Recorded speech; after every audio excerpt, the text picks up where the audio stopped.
hope everybody's okay. Surprise, it's me. Some of you might know me, some of you might not.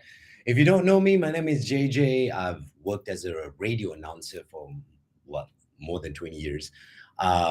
So I've been in the entertainment line more than 20 years. I've been worked as a radio announcer for 17 actually.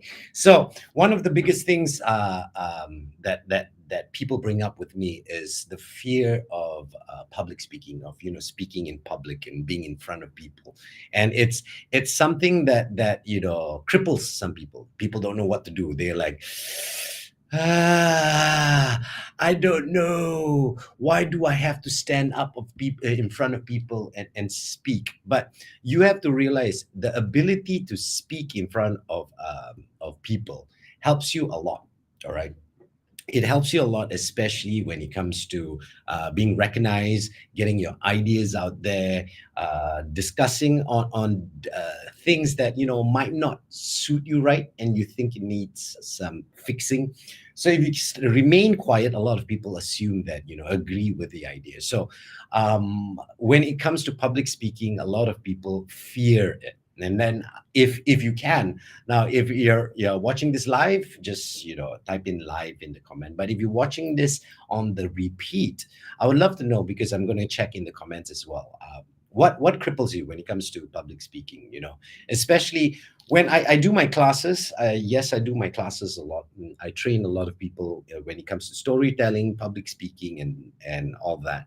The class is called "The Secrets of Confidence in Communication." You can go check it out on the iSummit 360 website. So if you go there, you'll be able to see all different courses for you to learn. But most importantly, you can find mine if you want to and learn. But most importantly, when I do my classes, I majority of the time I try to speak to people on what their fear is. Before I even teach you how to speak, I have to address your fears. All right. And remember, in my class, I teach a lot of people. It's a primal thing. Our fears come from a primal place. Remember, when our ancestors were around, the louder you are, the more flamboyant you are, the more out there you are. You're the first to be eaten. You're the first who's going to be devoured by a dinosaur, or singled out to be the dangerous one. All right. So within our, deep down within us, we already have that fear of standing out. So therefore, a lot of people have this fear of public speaking. That's why a lot of people are more confident behind a screen, especially when it comes to typing and putting in your messages and comments and stuff like that. Why? Because you do not want a reaction to what you're saying. You're afraid of the judgment that comes when you open your mouth, man.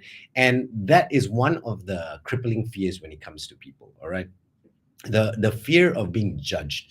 A lot of people go through the thinking like, oh no, I have to be perfect when it comes to my presentation. I need to be on point at every part of it before someone actually pays attention to me. Let's be honest here. That's not true.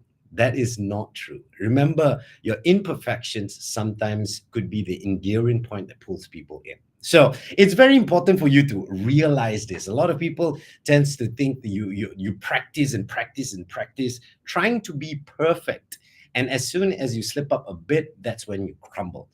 So first thing you have to put in your mind is, please put it in your mind that you are not perfect. It's okay to be not perfect. You want to go read more about it? I actually wrote a blog about it. If you type in blog.isummitmastery.com, you'll be able to go and find the blog that I wrote on this. But it's the truth. I remember starting on radio long time ago. And when I started on the radio, I had my idols, people that I looked up to, and I'm like, I want to be just like them. And how I started presenting was exactly like them. I tried to copy them. I tried to emulate them. I tried to be just like them. And I failed miserably. Why?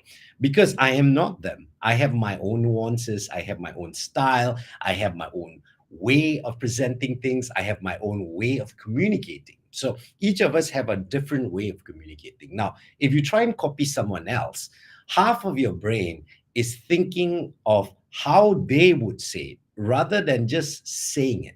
rather than just speaking it, rather than just coming up and telling what you think, and making people listen to you. And remember, people don't have to listen to you.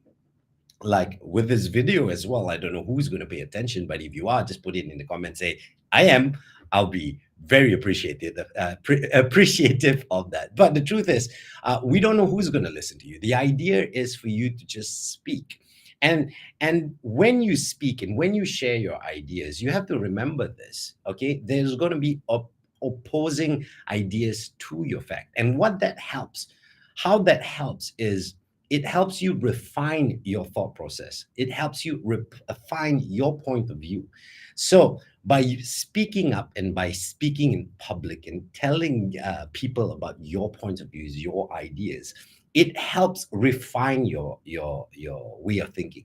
It helps refine your point of view, and it helps you go forward. It strengthens your point of view rather than weakens it. So that's the very important thing when it comes to public speaking. A lot of people have the fear of public speaking. If you do, please put in a comment and tell me what you fear the most. Because trust me, if you go within the comments and you see more people putting in, you'll see a lot of people have the similar fears of speaking in public. Because that's one thing a lot of people don't want to do nowadays, especially the younger generation. You're more comfortable with sharing your ideas on what do you call this, on social media or on a platform where there's a barrier, so you can put your comment there and run and not hear what other people have to say about your comment.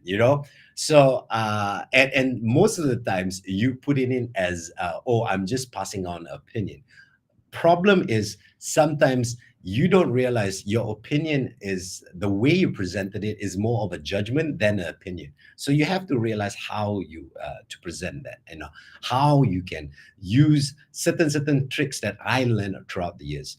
And I teach it in my class. So the main idea, what I try to condense within my class, all right, is I've put together all the different things that help me be a good communicator throughout the 20 over years I've been in entertainment.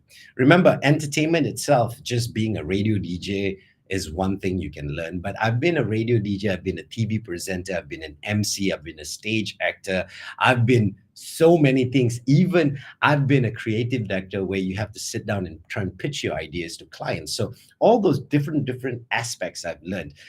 Even being in management, when it comes to, when I was in radio, I was in the management as well, speaking to the younger generation, the people I've trained on radio, even the colleagues that I have on presenting my ideas and how to get that on radio and how to make sure it achieves its goal.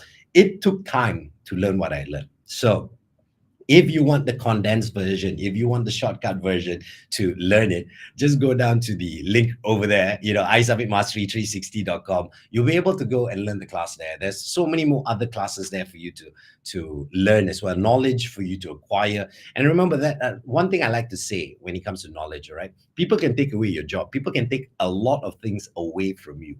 But one thing people cannot take away from you is your knowledge. Once you have that, that is yours to use and to apply in any form that you can, any place that you can. Now, here's a unique thing that not many people know, but I studied electrical engineering, all right? But I applied my knowledge in electrical engineering when it comes to structures and stuff into how I present, that allowed me to present better. Now, when it comes to fears and stuff like that, you have to do one thing. In my class, I teach you in more detail on how to address it. But first of all, you have to figure out where that root of the problem is. Where is that fear coming from? Why do you have that fear? What is that trigger point? Because once you identify that trigger point, it allows you to do so much more. It allows you to to come up with different ways to mitigate or to handle the fears that you have. All right. So you have to do first before anything is go check out what causes your fears. Okay. And then secondly, after that, I need you to after the fears, you have to look at different things that calm you down, like breathing and stuff like that. So once you do that, you would be okay. So once again, thank you so much for watching. I'll be trying to do this more often, coming up with different ways of, different tricks. If you have uh, a subject or a question when it comes to presentation that you want me to address, I'll address it tomorrow. All right, I'll come live again around this time and I address it. So if you have a question on it, just go in the comments, put it in there, and tomorrow, if I can, I'll address it and I'll give you a tip, personal tips that will help you along the way. So if you can share this as much as you can to all your friends and who you think will benefit from this, and we'll learn together. All right. So once again, thank you so much for watching. I will see you the next time I come live. Bye bye.